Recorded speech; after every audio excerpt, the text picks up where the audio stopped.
Hello and welcome again to one of my video podcasts. I'm not sure this is exactly going to be about positive aging, although it may help in the quest for positive aging. I just wanted to make a little short podcast with you today about sharing and secrets, I suppose.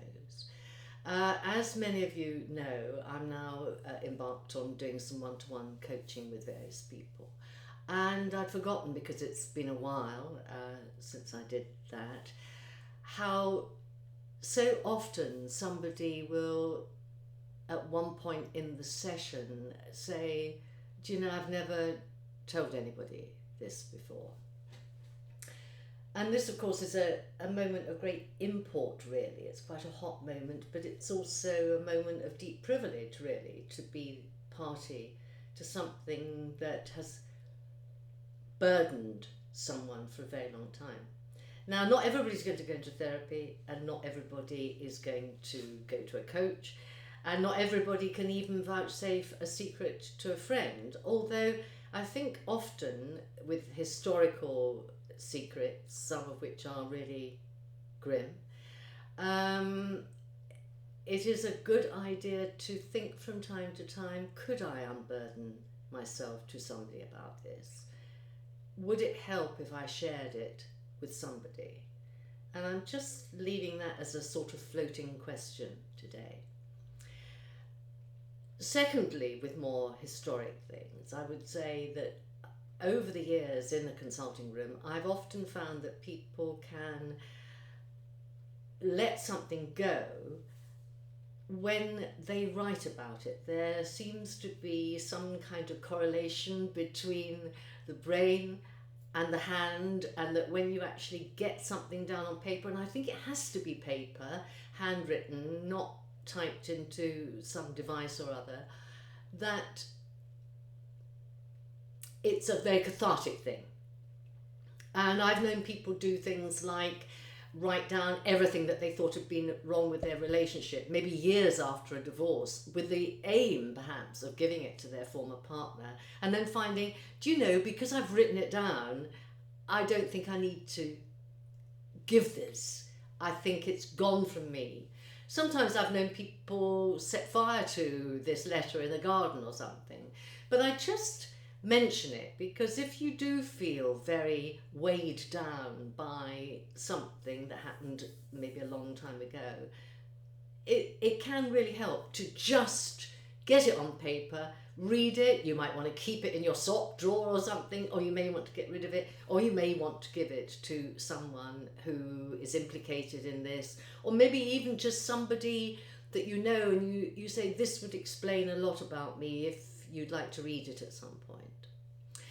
But I also today want to talk quickly about secrets on a practical level at this terrible time of pandemic, because there's no doubt that a lot of people are in a very bad way emotionally at the moment. They're very tense, they've got very low mood, and many people, perhaps for the first time ever, are having almost inexplicable and dark suicidal moods. Like maybe it's suddenly they think, if I ever wanted to commit suicide, how would I do it? And you think, you know, where did that thought come from? But people who would never normally be having those sort of thoughts are having them.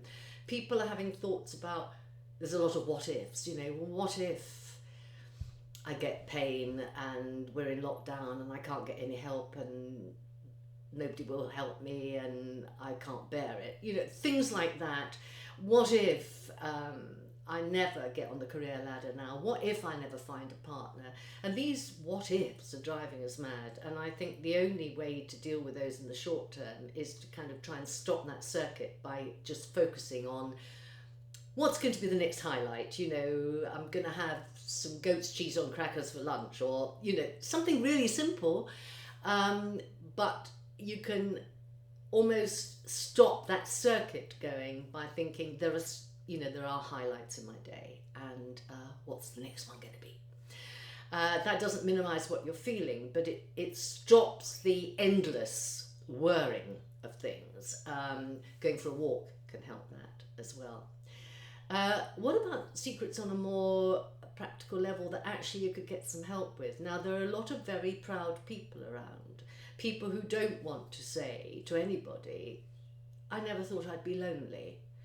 I've always thought that being lonely was, people weren't trying very hard, but I find I'm lonely.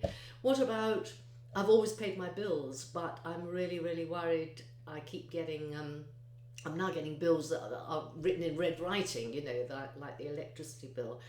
I'm finding it really, really tough. What about, I normally give all the grandchildren 50 quid, say, at Christmas, and I can't because I'm not working and everything's uncertain and I just don't have the money. Those things are upsetting, and I think they are made more upsetting when we keep them to ourselves.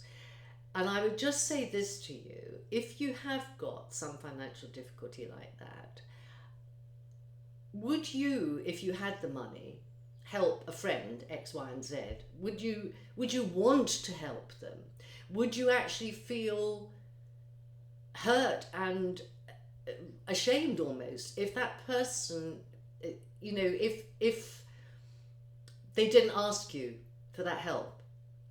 Well, that's what I want you to think about now. If you are really suffering because you've got practical things that you're not dealing with and somebody else could perhaps help you with them, will you please consider allowing somebody to help you, even if you like to be independent normally? You could perhaps regard it as, not so much a loan. They want to give you a gift, and it's instead of all the Christmas and birthday presents rolled into one that they might one day give you. Think of it how you want. But what I'm saying really is, if there are ways that you could be helped now, but you're not telling anybody, will you just please consider telling someone? We are living in very unprecedented times, and we need to share our secrets. See you next time.